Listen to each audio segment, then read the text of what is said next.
Hello everyone, आज again हम शुरू करने वाले हैं बीएससी सेकेंड ईयर मैथमेटिक्स और हम कर रहे हैं पेपर आपका जो थर्ड है linear programming end game theory. ये स्पेशल वीडियो दीनदयाल उपाध्याय गोरखपुर विश्वविद्यालय के लिए है। बाकी यूनिवर्सिटी में ये कहीं थर्ड ईयर में है, कहीं सेकेंड ईयर में है, ठीक है, यानी सेमेस्टर वाइज भी आप देख सकते हैं। और हाँ, इस बुक को हम ऑपरेशन रिसर्च के नाम से भी जानते हैं, ठीक है। तो अपने अनुसार आप देख लीजिएगा, लेकिन टॉपिक आपको मिलना ही मिलना है। पिछले वीडियो में अब तक हमने क्या किया, चैप्टर 5 आपका जो था ट्रांसपोर्टेशन प्रॉब्लम, चैप्टर 5, ठीक है, ट्रांसपोर्टेशन प्रॉब्लम, उसको हमने फिनिश कर दिया। 10 लेक्चर आपके में ये कंप्लीट हो गए। कम से कम 10 to 12 मार्क्स का इससे आने ही आना है। आपको भी पता है, सिलेबस देख सकते हैं, क्योंकि फर्स्ट टाइम ये बेसिक सेकेंड ईयर में आया हुआ है, तो ना आपको पता है ना हमको पता है क्वेश्चन कुछ है। लेकिन हम सिलेबस के अकॉर्डिंग जाएंगे तो उसमें सिलेबस में एक क्वेश्चन फुल इससे आएंगे, ठीक है। अब पेपर होने के बाद कंफर्म हो जाएगा कि आपके ये किसने 10 या उससे ज़्यादा मार्क्स के भी पूछे जा सकते हैं, लेकिन एक क्वेश्चन इससे फिक्स है आएगा। तो चैप्टर 5 आपका ये फिनिश हो चुका है। आज हम चैप्टर 6 इसी का एक स्पेशल केस है हमारा असाइनमेंट प्रॉब्लम, ठीक है। ट्रांसपोर्टेशन प्रॉब्लम अगर आपको आता है तभी आपको असाइनमेंट प्रॉब्लम आएगा, ठीक है, उसी से रिलेटेड है, ठीक है। और ये आपके बुक का चैप्टर नंबर क्या है, 6 है। ये आज हम इसका बारे में स्टार्ट करने वाले असाइनमेंट प्रॉब्लम के बारे में। मैं आपको बता दूं, ट्रांसपोर्टेशन प्रॉब्लम का स्पेशल केस है क्या, असाइनमेंट प्रॉब्लम, ठीक है। असाइनमेंट प्रॉब्लम से भी आपको एक क्वेश्चन मिलने वाले हैं 10 to 12 मार्क्स के। और मैं बता दूं, ये सेक्शन बी का क्वेश्चन आएगा, अब बिल्कुल ईजी आएगा। मैं गारंटी इतना लेता हूं कि ये पढ़ने के बाद आपको एक क्वेश्चन कंफर्म हो जाएंगे। लेकिन सिंपलेक्स मेथड आपको मैं पढ़ा भी दूं तो ये कोई गारंटी नहीं ले सकते कि वो इतना कैलकुलेशंस में करना पड़ता है कि आपको एक क्वेश्चन मिल सकता है। लेकिन हाँ, हो जाएगा, कोई दिक्कत नहीं है। लेकिन इसमें जो क्वेश्चन जो आते हैं इसके वो बिल्कुल ईजी होते हैं। और बस आपको किसी भी असाइनमेंट प्रॉब्लम को सॉल्व करने के एक मेथड पढ़ना, आपको हंगेरियन मेथड पढ़ना है। हम करेंगे हंगेरियन मेथड से किसी असाइनमेंट प्रॉब्लम को सॉल्व करते हैं। अब बात करते हैं हम कि कहते किसे हैं असाइनमेंट प्रॉब्लम। ट्रांसपोर्टेशन प्रॉब्लम में आपने जो भी ट्रांसपोर्टेशन आपको मिलता था उसमें कुछ सोर्सेज होते थे और डेस्टिनेशन होता था, उसमें डिमांड होता था, उसमें सप्लाई होता था। लेकिन असाइनमेंट प्रॉब्लम में ऐसा कुछ नहीं है। असाइनमेंट प्रॉब्लम में ना डिमांड होगा ना सप्लाई होगा। उसमें क्या था, ट्रांसपोर्टेशन प्रॉब्लम में number of source number of destination से ज़्यादा हो जाते थे, मतलब number of row number of column कभी भी ज़्यादा मतलब कम हो सकते थे। वहां पर m क्रॉस n का मैट्रिक्स बनता था। लेकिन असाइनमेंट प्रॉब्लम में आपको हमेशा n क्रॉस n टाइप का ही मैट्रिक्स बनने वाला है। और ना इसमें डिमांड होता है और ना ही सप्लाई होता है। इसमें बस जॉब होते हैं और जॉब को असाइन करने के लिए कुछ वर्कर या मशीन होते हैं, ठीक है। उसी के बारे में तो असाइनमेंट प्रॉब्लम में जो भी आपको टेबल मिलेगा उसमें आपको कुछ जॉब होंगे, उसमें मशीन या वर्कर होंगे। तो जो भी आप जॉब जिसके लिए जिस मशीन या वर्कर के लिए असाइन करोगे, आपको करना क्या है, आपको यही देखना करना है कम टाइम और कम खर्च में मैक्सिमम प्रॉफिट मिले। तो इस टाइप की जो प्रॉब्लम होते हैं, मतलब इस वर्क को हम बोलते हैं असाइनमेंट प्रॉब्लम। कोई भी आपके पास प्रॉब्लम हो उसमें आपको जॉब जो भी जिसको असाइन करना है कम खर्च में, मतलब कम कॉस्ट में और कम टाइम में मैक्सिमम प्रॉफिट मिल सके, तो इस टाइप के जो भी प्रॉब्लम हम सॉल्व करेंगे उसी को बोलते हैं असाइनमेंट प्रॉब्लम। समझ रहे हैं बात को? चलिए मैं आपको एक एग्जाम्पल से समझाता हूँ कि कैसे ट्रांसपोर्टेशन प्रॉब्लम में था और कैसे असाइनमेंट प्रॉब्लम में क्या क्या बदल जाता है। देखिए, असाइनमेंट प्रॉब्लम में ट्रांसपोर्टेशन प्रॉब्लम में आपको सपोज यहाँ पर क्या हुआ करता था कि 3 आपके डेस्टिनेशन है और सोर्स 2 ही हुआ करता था। अच्छा, बोलिए एक और ले लेते हैं। यहाँ पर आपके सोर्स कितने हैं, 3 हैं और यहाँ डिमांड हुआ करता था, याद होगा आपको। और destination D1 D2 D3 D4, यहाँ पर कुछ उसके कॉस्ट थे 3 1 4 5 जो भी ले लें, जस्ट समझने के लिए हम एग्जांपल ले रहे हैं, ठीक है। और यहाँ पर कुछ सप्लाई हुआ करता था, आपको याद होगा कि यहाँ पर सपोज 20 10 10 12 कुछ इस तरह से मान के चलिए आप। इस तरह से हमारा ट्रांसपोर्टेशन प्रॉब्लम हुआ करता था। लेकिन ये ट्रांसपोर्टेशन प्रॉब्लम है, इसमें क्या कर number of row number of column अलग हो, m क्रॉस n का मैट्रिक्स बनता था। मतलब हो सकता है इसमें देखो 3 रो है, कॉलम कितने हैं 4 हैं।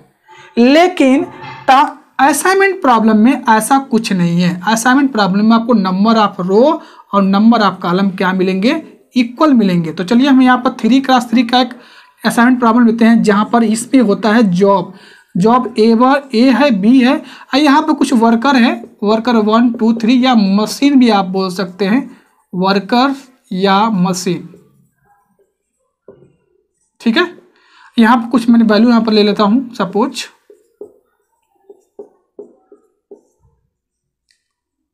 ठीक है। अब देखिए असाइनमेंट प्रॉब्लम में यहाँ पर number of row number of column क्या है, बिल्कुल क्या होंगे आपके इक्वल होंगे, यानी स्क्वायर मैट्रिक्स बनेगा। और इसमें क्या था, इसमें m का सन का number of row number of column ज़्यादा हो सकते हैं, कम हो सकते हैं, आपने क्वेश्चन बहुत किया हुआ है। तो अब देखिए असाइनमेंट प्रॉब्लम में करते क्या है हम, जॉब ये ABC जॉब है।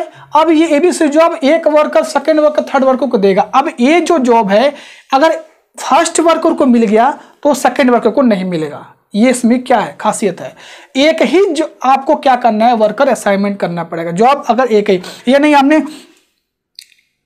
1 वर्कर को दे दिया तो इसमें हम इसको भी दे दें, ऐसा कुछ नहीं है। आपको एक जॉब एक ही वर्कर को देना है। ठीक है, जैसे आपने यहाँ पर कभी कभी इसमें टाइम देखा जाएगा, कभी कभी आपको कॉस्ट नहीं देखा जाएगा, पैसे की बात की जाएगी। तो अब आपको ए जॉब के लिए किसको देना है, अगर टाइम देखोगे, अगर ये टाइम है तो आप फर्स्ट को दोगे। ठीक है, बस एग्जांपल ले रहे हैं समझने के लिए असाइनमेंट प्रॉब्लम होता क्या है। और कॉस्ट की बात करें तो B2 आप टू ही लोगे, आप फर्स्ट पर्सन को दोगे। उसी प्रकार अगर बी के देखें, अगर जॉब टाइम की बात करें कि किसी भी वर्क को अगर जो वर्कर सेकंड है वो 3 आवर्स में कम करता है, अभी से आप 3 को लोगे। ठीक है, 3% लोगे। तो इस तरह से अगर एक जॉब जो है एक ही वर्कर को दे सकते हैं। अब इसमें करते क्या है, हंगेरियन मेथड से आपको इसमें कम टाइम, ठीक है, कम खर्च मतलब कम कॉस्ट में आपको इसका जॉब असाइन करना होता है और मैक्सिमम प्रॉफिट क्या करना पड़े, हमें मैक्सिमम प्रॉफिट चाहिए। तो इस टाइप के जो भी प्रॉब्लम होते हैं उसी को बोलते हैं हम असाइनमेंट प्रॉब्लम। ठीक है, तो आई होप आपको ट्रांसपोर्टेशन प्रॉब्लम और असाइनमेंट प्रॉब्लम में समझ में आ गया होगा कि क्या होता है। अब डिफरेंस भी पूछता मैं लिखवाऊंगा, बताऊंगा कि दोनों में डिफरेंस क्या, आखिर आप समझ भी गए होंगे क्या होता है। तो इस तरह से जो भी प्रॉब्लम होंगे उनको हम मिनिमम कॉस्ट मिनिमम टाइम में मैक्सिमम प्रॉफिट निकालें, तो हम इस टाइप की जो प्रॉब्लम होते हैं उनको सॉल्व करते हैं, बोलते हैं असाइनमेंट प्रॉब्लम। इसमें क्या था, मिनिमम कॉस्ट निकालते थे केवल ट्रांसपोर्टेशन प्रॉब्लम में। ठीक है, आई होप आपको समझ में गया। चलिए अब हम नेक्स्ट अब क्या करते हैं, डिफिनीशन पूछा जाता है इसका, इसलिए इसमें पूछे गए हैं असाइनमेंट प्रॉब्लम का डेफिनेशन। तो एक बार हम डेफिनेशन देख लेते हैं, आप समझ गए होंगे डेफिनेशन क्या होता है असाइनमेंट प्रॉब्लम का। मैंने बता दिया आपको ट्रांसपोर्टेशन प्रॉब्लम का एक क्या स्पेशल केस है, इसमें अगर डिमांड सप्लाई को 1 कर दिया जाए, ठीक है, number of row number of column इसमें इक्वल होते हैं, है ना। क्या करते हैं इसमें, हम क्या करते हैं मैक्सिमम मतलब मिनिमम कॉस्ट मिनिमम टाइम में मैक्सिमम प्रॉफिट निकालते हैं ना। उस टाइप की जो प्रॉब्लम होती है उसे बोलते हैं हम असाइनमेंट प्रॉब्लम। समझ गए, ओके। चलिए अब इसका हम डेफिनेशन लिखते हैं और समझते हैं डेफिनेशन क्या होता है। आज हम यही करेंगे, डेफिनेशन जानेंगे, उसका मैथमेटिकल प्रोसेस भी जान लेंगे, मैथमेटिकल फार्मूलेशन क्या होता है, पूछता है एग्जाम पूछा जाता है। नेक्स्ट वीडियो में इसका हम प्रोसेस देखेंगे कैसे किसी असाइनमेंट प्रॉब्लम को सॉल्व करते हैं। तो आइए डेफिनेशन पहले देखते हैं डेफिनेशन क्या होता है। तो आइए देखते हैं डेफिनेशन देखते हैं। जो चीज़ मैंने बताया आपको वही वर्ड्स में आप लिख सकते हो, अपने लैंग्वेज में भी लिख सकते हैं। जो चीज़ मैंने आपको बताया था वही डेफिनेशन है। और आप ध्यान रहे ये न्यू सिलेबस है बिल्कुल BC सेकेंडरी के लिए, चाहे जहाँ भी पूछा जाता हो इसकी डेफिनेशन पूछी जा सकती है कंपलसरी में 2 नंबर का। ठीक है, कब पूछा गया था, 2007 2008 2010 2011 में पूछा गया है। आप भी एक बार इसको देख लीजिए, इसमें करना क्या है एक बार समझ लेते हैं, बाकी सब वही है। जो चीज़ मैंने आपको बताया था वही सेम है। The assignment problem is special case of transportation problem. कोई दिक्कत, असाइनमेंट प्रॉब्लम जो है वो क्या है, ट्रांसपोर्टेशन प्रॉब्लम का एक स्पेशल केस है। मैंने भी आपको बोला था, in which the objective is assignment number of origin to the equal number of destination at minimum cost या मैक्सिमम प्रॉफिट। क्या करते हैं इसमें, in which the objective is to assign number क्या करते हैं, असाइन करते हैं to assign a number of origin to the equal number of destination at minimum cost को हम मिनिमम कॉस्ट या मैक्सिमम प्रॉफिट, ठीक है, नंबर को क्या करते हैं, असाइन करते हैं किससे, ओरिजिन को डेस्टिनेशन तक, ठीक है, और किसके, मिनिमम कॉस्ट के लिए या मैक्सिमम प्रॉफिट के लिए, ठीक है। Assignment problem is the completely degenerate form of transportation problem. आपको पता है डीजनरेट क्या होता है, नॉन डीजनरेट क्या होता है, बताया गया है जाके ट्रांसपोर्टेशन प्रॉब्लम में। देखिए आप डीजनरेट में क्या होता है, डीजनरेट में आपके नंबर ऑफ जो एक्यूपाई सेल होते हैं वो इक्वल नहीं होते हैं m+n-1, यानी समझ रहे हो, m नंबर ऑफ रोज होता है और n नंबर ऑफ कॉलम होता है।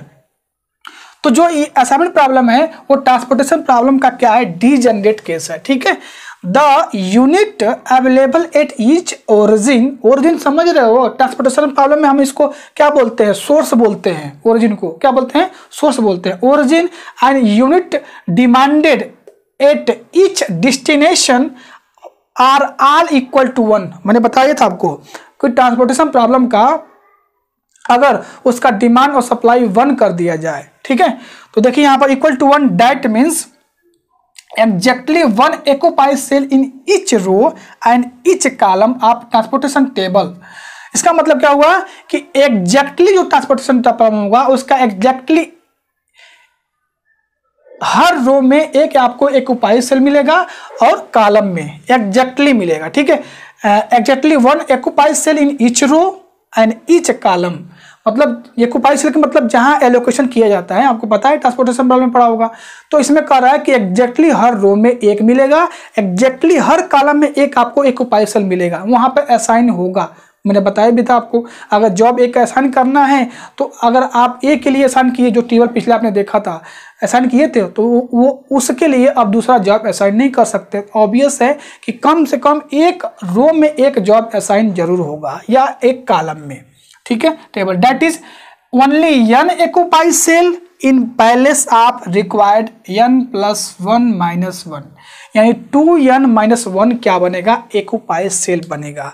क्या बनेगा, only 1 occupy cell in place of required 2n-1 बनेगा। सिंपल सा डिफिनेशन है कि मान लीजिए ट्रांसपोर्टेशन प्रॉब्लम का डिमांड सप्लाई इसका 1 हो जाता है, इसमें एग्जैक्टली हर रो में हर कॉलम में एक एक्यूपाई सेल एलोकेशन वहां पर होगा। आगे पढ़ेंगे हंगेनियन मेथड में तो बताएंगे आपको, ठीक है। तो ये रहा डिफिनेशन, इसमें रटने की कोई जरूरत नहीं है, समझ लीजिए आप बस सिंपल लैंग्वेज में। तो स्टॉप करके चाहे तो नोट भी कर सकते हैं, आपके बुक में भी डेफिनेशन मिल जाएगा, अवेलेबल मिल जाएगा। थोड़ा सा इसका मैथमेटिकल हम देखते हैं कि मैथमेटिकल में कैसे, अब इसका हम फॉर्मुलेशन पढ़ेंगे, बट थोड़ा सा देखते हैं रिप्रेजेंट कैसे करते हैं असाइनमेंट प्रॉब्लम को। हालांकि मैंने आपको एग्जाम्पल से बता दिया है, फिर भी आप एक बार चलिए इसका मैथमेटिकल रिप्रेजेंटेशन देखते हैं, कैसे हम असाइनमेंट प्रॉब्लम का रिप्रेजेंटेशन होता है, ठीक है। तो आइए इसका मैथमेटिकल एक रिप्रेजेंटेशन देख लेते हैं। हालांकि मैंने आपको एग्जांपल से बता भी दिया था। देखिए यहाँ पर the assignment problem can be state in the form n×n matrix. क्या बोला गया था आपको, इसमें नंबर ऑफ रो और नंबर ऑफ कॉलम इक्वल होते हैं, यानी स्क्वायर मैट्रिक्स टाइप का बना होगा आपका, ठीक है, जिसके कॉस्ट को हम Cij, नंबर ऑफ रो और number of column Ij represent करता है। तो Cij is called cost effectiveness matrix भी कहते हैं Cij को, where Cij is the cost of assigning ith faculty to jth job. समझ रहे हो ना। तो देखिए यहाँ पर ये हमारा कॉस्ट मैट्रिक्स है, जो असाइनमेंट प्रॉब्लम का जो टेबल बनाया जाता है वो कॉस्ट मैट्रिक्स होता है। यहाँ पर ये जॉब है 1 2 3 4 5 n तक जॉब है। अब फैकल्टी क्या है, इस जॉब को देने के लिए कौन कौन सी फैकल्टी है, यहाँ पर फैकल्टीज होती है। तो 1 2 3 4 jth टर्म और n टर्म दोनों सेम होंगे, क्योंकि दोनों का number of row number of column समान होगा।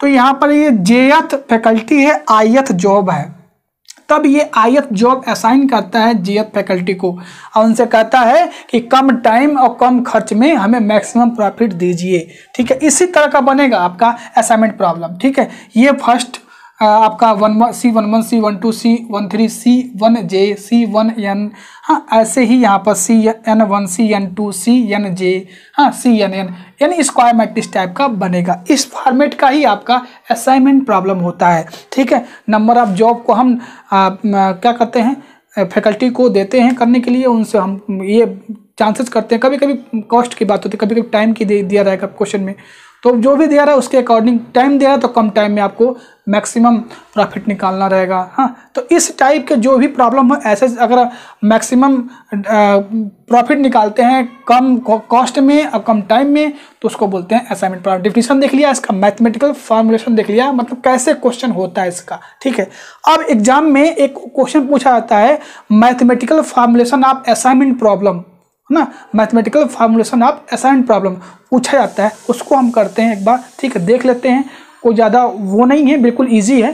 पूछा क्या है, नया सिलेबस है तो कुछ स्किप नहीं करना, हमको सब कवर करके चलना है। ठीक है, भले से आपके एग्जाम में अगर नहीं भी आता तो कोई बात नहीं, लेकिन अगर आ गया तो प्रॉब्लम क्रिएट हो जाएगा। इससे अच्छा है कि हम कुछ भी चीज़ें ऐसे स्किप नहीं करने वाले।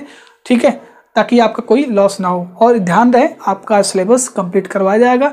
वीडियो में बने रहिए, आपको कंटिन्यू लेक्चर मिलते रहेंगे। ठीक है, कह दिया ना आपसे एक बार कि सिलेबस कंप्लीट करूंगा तो करूंगा। ठीक है, चलिए शुरू करते हैं और देखते हैं मैथमेटिकल असाइनमेंट प्रॉब्लम क्या होता है, मतलब असाइनमेंट प्रॉब्लम का मैथमेटिकल फॉर्मुलेशन क्या होता है। तो आइए देखते हैं। तो आइए इसका हम मैथमेटिकल फॉर्मुलेशन देखते हैं असाइनमेंट प्रॉब्लम का। हालांकि ये बहुत पहले पूछा गया था, लेकिन मैं बार बार बोल रहा हूँ पूछा जा सकता है, एक बार जरूर उसको पढ़ लीजिएगा। Mathematical formulation of assignment problem. Okay, जो चीज़ बताई गई थी ना आपको, बस वही चीज़ है, लेकिन थोड़ा क्या है ना, OR में उसका मैथमेटिकल रिप्रेजेंटेशन थोड़ा अजीब दिखता है। ठीक है, कोई नहीं, समझते हैं। The assignment problem mathematically state as minimize the total cost. इसमें भी आप टोटल मिनिमाइज कॉस्ट निकालते हैं या मैक्सिमम प्रॉफिट निकालते हैं, लेकिन यहाँ पर जॉब असाइन करते हैं, एक ही मशीन या फैकल्टी को हम असाइनमेंट कर सकते हैं, और कम खर्च और कम टाइम में हम मिनिमम कॉस्ट या मैक्सिमम प्रॉफिट क्या करते हैं, प्रयास करते हैं निकालने का। तो क्या होता है representation, Z equal to I बराबर 1 to n, J बराबर I बराबर, दोनों का number of row number of column same होगा। अब ये जो हमने अभी पिछला टेबल बनाया था वही है ये। ठीक है, इसको करना है क्वेश्चन ऑफ फर्स्ट। I कहाँ से वेरी करेगा, I बराबर 1 to n, J भी 1 के ही वेरी करेगा। क्यों वेरी करेगा, क्योंकि नंबर ऑफ रो और नंबर ऑफ कॉलम क्या होंगे, सेम ही होंगे। ठीक है, इसीलिए दोनों n तक वेरी करेगा। Subject to the restriction of the form, XIJ क्या क्या हो सकता है इसके बारे में जानते हैं। 1 कब होगा, XIJ 1 कब होगा, if ith person is assign to jth person. XIJ की वैल्यू क्या होगी, जब ith पर्सन जो है jth जॉब के लिए क्या 1 if ith person is assign to jth job. अगर जो हमारा जॉब है jth जॉब, उसको हम ith पर्सन के लिए सेलेक्ट करते हैं, असाइन करते हैं, तो उसके टाइम XI की वैल्यू क्या होगी, 1 होगी। अगर ऐसा नहीं होता है तो XIJ की वैल्यू क्या होगी, 0 होगी। क्वेश्चन नंबर 2 करिएगा। अब समेशन I बराबर 1 to n XIJ equal to 1, 1 job is done कब, जब एक जॉब डन हो जाए by the jth person I बराबर 1 to n। Question number 3। उसके बाद समेशन I बराबर 1 to n XIJ equal to 1, only 1 person should be assign to jth job. क्या बोला गया है, कब होगा XIJ के सम, जब एक ही पर्सन क्या करे, एक जॉब के लिए jth जॉब के लिए असाइन किया जाए। Only 1 person should be assign to jth job, J बराबर 1 to n। Equation number 4 where XIJ denote the jth job is the be assigned to ith person। XIJ क्या है, वो जो जॉब असाइन कर रहे हैं ना, वो हमारा क्या है, XIJ होता है। तो ध्यान से इसको एक बार आप नोट डाउन कर लीजिएगा। ठीक है, कि mathematical formulation of assignment problem क्या होता है, एक बार वीडियो स्टॉप करिए और नोट डाउन करिए। ठीक है, तो आज हम ने क्या पढ़ा, असाइनमेंट प्रॉब्लम क्या होता है, उसका मैथमेटिकल फार्मूलेशन क्या होता है। ठीक है, दोनों एग्जाम में आ सकते हैं ये।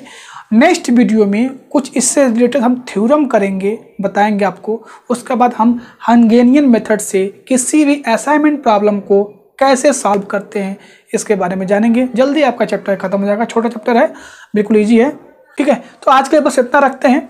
आई होप आपको सब कुछ समझ में आ गया होगा। समझ में आ गया हो तो वीडियो को लाइक करो, कमेंट करो। डिस्क्रिप्शन में आपको व्हाट्सअप लिंक और सेकेंड व्हाट्सअप भी, हालांकि मैं आपको बता दूं एक व्हाट्सअप ग्रुप फुल हो गया था तो मैंने ध्यान नहीं दिया, तो अभी वीडियो डिस्क्रिप्शन में आपको सेकंड व्हाट्सअप ग्रुप मिलेगा एक, उसमें ज्वाइन होइएगा, ठीक है। और टेलीग्राम में आप तो ज्वाइन हो सकते हैं, कोई वहाँ पर लिमिटेशन ही नहीं है, ठीक है। आपकी मर्जी जैसे जहाँ ज्वाइन हो जाए कोई प्रॉब्लम नहीं, या हमें पर्सनल मैसेज कर सकते हैं। आपको नंबर आपको स्क्रीन पे शो हो रहा होगा, तो वहाँ भी आप व्हाट्सअप कर सकते हैं और बात कर सकते हैं, ठीक है। चलिए मिलते हैं नेक्स्ट वीडियो में, तब तक थैंक यू, बाय बाय।